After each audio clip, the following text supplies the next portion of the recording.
नमस्कार। फायदेमंद फंड्स पर आपके म्यूचुअल फंड्स और इन्वेस्टमेंट्स सही दिशा में हैं या नहीं, और आपके पोर्टफोलियो का एक शानदार परफॉर्मेंस टेस्ट, ये सब आपको यही होता हुआ दिखता है।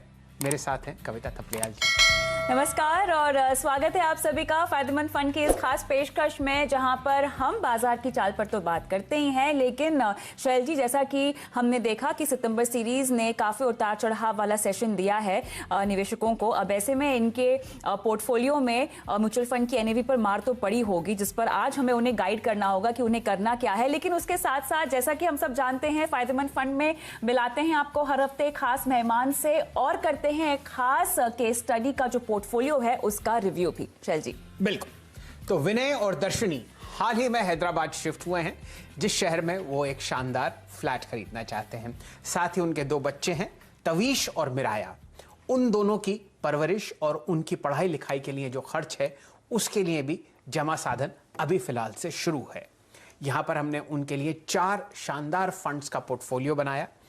उनमें Parag Parikh long term equity fund सबसे बेहतरीन परफॉर्मेंस दे रहा है, और ये हम आपको मिलवा रहे हैं विनय और दर्शनी जी से।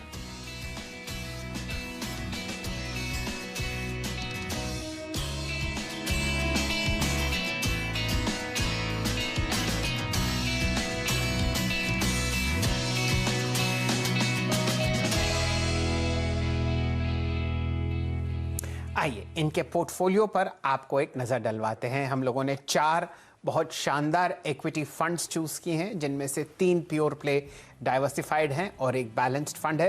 पराग Parikh long term equity fund ने बहुत ही शानदार परफॉर्मेंस दी है।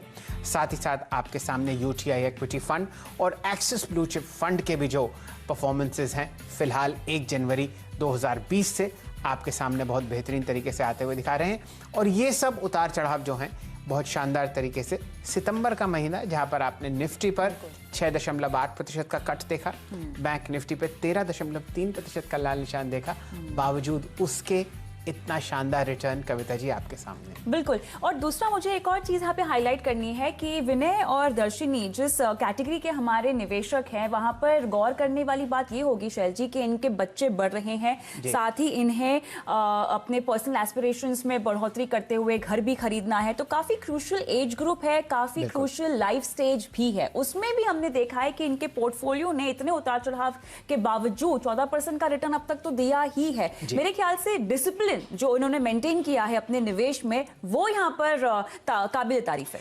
तो कविता जी, एक बात मैंने सीखी पिछले 25 साल में, ये कि बाजार के में अगले दिन क्या होने वाला है ये कोई भी आपको नहीं बता सकता। लेकिन अगर आप बहुत ही सुनियोजित तरीके से निवेश करें, हर महीने एक अच्छा SIP चलाएं, बेहतरीन फंड्स चूज करें, और 18 महीने में, साल में एक आध बार उस पोर्टफोलियो को ठीक से एनालाइज करवा लें, तो आप ये मानिए कि स्वयं श्री कृष्ण आपके साथ खड़े हुए हैं बाजार में, और हारने की कोई जगह ही नहीं। बिल्कुल। और हमारे रहते कोई हारेगा भी कैसे श्री कृष्ण जी के बाद हम हैं, जो आपको लगातार आपकी कम से कम फाइनेंशियल लाइफ की बागडोर जो है सही तरीके से चले, इसका जिम्मा हम उठाते हैं। लेकिन शैल जी, कार्यक्रम को आगे बढ़ाते हैं और वक्त हो गया है यहाँ पर हमारे खास मेहमान से भी मिलाने का। लगातार हम देख रहे हैं कि निवेशकों के लिए नए फंड ऑफर्स खुलते जा रहे हैं बाजार में, और आज भी हमारा फोकस एक इन्हीं में से एक नए फंड्स पर है। हमारे साथ इन्वेस्को म्यूचुअल फंड के CIO और प्रेसिडेंट ताहिर बादशाह हैं। स्वागत है आपका फायदेमंद फंड और CNBC आवाज की इस खास पेशकश में, जहां पर हम फंड्स की एनालिसिस करते हैं, साथ ही निवेशकों को बताते हैं कि उनके लिए सही और सटीक रणनीति क्या होगी। बहुत बहुत शुक्रिया समय निकालने के लिए। तो आपने जो अभी हाल ही में अपना फंड लॉन्च किया, वो एक तरह से फोकस्ड फंड है। मैं कहूंगी आपने सही समय का सही इस्तेमाल भी किया है, क्योंकि हाल ही में सेबी का सर्कुलर आया मल्टी कैप फंड्स पे। उसके बाद लोगों का रुझान, तवज्जो जो है ताहिर जी, वो फोकस फंड्स की ओर बढ़ता हुआ हमें दिखाई दे रहा है। आपके फंड पे बारीकी से हम बात करें, उससे पहले आप बताएं कि किस तरह से आपने इस फंड को डिजाइन किया है, किस तरह के निवेशक जो हैं इसमें निवेश करने के लायक हैं। तो देखिए, हमारे लिए बेसिकली ये फंड की कंसेप्चुलाइजेशन जो थी या डिजाइन थी, वो हमने काफी समय से सोच के रखी थी, लेकिन पैंडेमिक के कारण हमको इसको डिफर करना पड़ा था। तो इसमें हमने ऐसे कोई ऑपर्च्यून टाइम या समय ढूंढने की हमने कोशिश नहीं की थी। हमारे लिए ये एक ऐसी प्रोपोजिशन है जो हमें लगता है एवरग्रीन है, और उसके लिए कोई एक पर्टिकुलर राइट समय नहीं है। Any time is a good time, जहाँ तक हमें समझ में आता है ये स्ट्रेटजी के लिए।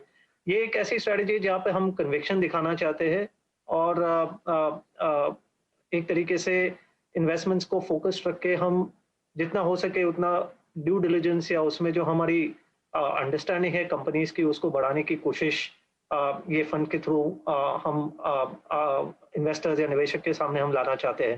एंड आई थिंक उसकी इम्पोर्टेंस कुछ सालों से बढ़ती जा रही है, और शायद पैंडेमिक के बाद और भी ज़्यादा बढ़ गई है।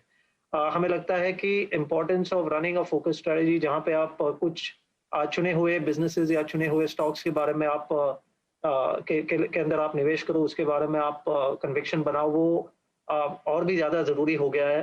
मार्केट्स की वॉलेटिलिटी को देखकर और मार्केट्स की आने वाले सालों में वॉलेटिलिटी और भी बढ़ेगी, और जो इकोनॉमी में आजकल हो रहा है उससे जो चेंजेस आ रही है, उससे इन्वेस्टर्स के लिए इम्पोर्टेंट होता जाएगा कि आप अपने इन्वेस्टमेंट्स पे और भी ज़्यादा फोकस करें। हमने देखा है कि पोर्टफोलियोज में 60, 70, 80 स्टॉक रख के हमें बियॉन्ड अ पर्टिकुलर पॉइंट जो डाइवर्सिफिकेशन चाहिए, या जिसके लिए इन्वेस्टर्स ऐसे फंड्स में इन्वेस्ट करते हैं, वो डाइवर्सिफिकेशन टिपिकली मिल नहीं पाता है जी। क्योंकि बियॉन्ड अ पर्टिकुलर पॉइंट इसमें एक लॉ ऑफ डिमिनिशिंग रिटर्न्स आ जाता है। जैसे जैसे आप अपने नंबर ऑफ स्टॉक्स बढ़ाते जाते हो, डाइवर्सिफिकेशन ज्यादा नहीं मिल पाता, लेकिन आपका कन्विक्शन जरूर नीचे चलता जाता है, और उससे एक्चुअली पोर्टफोलियो को ज्यादा तकलीफ होती है, हानि होती है, जी ताकि लाभ होता है। जी ताहिर साहब, जरा और डिटेल से आपके इस फंड के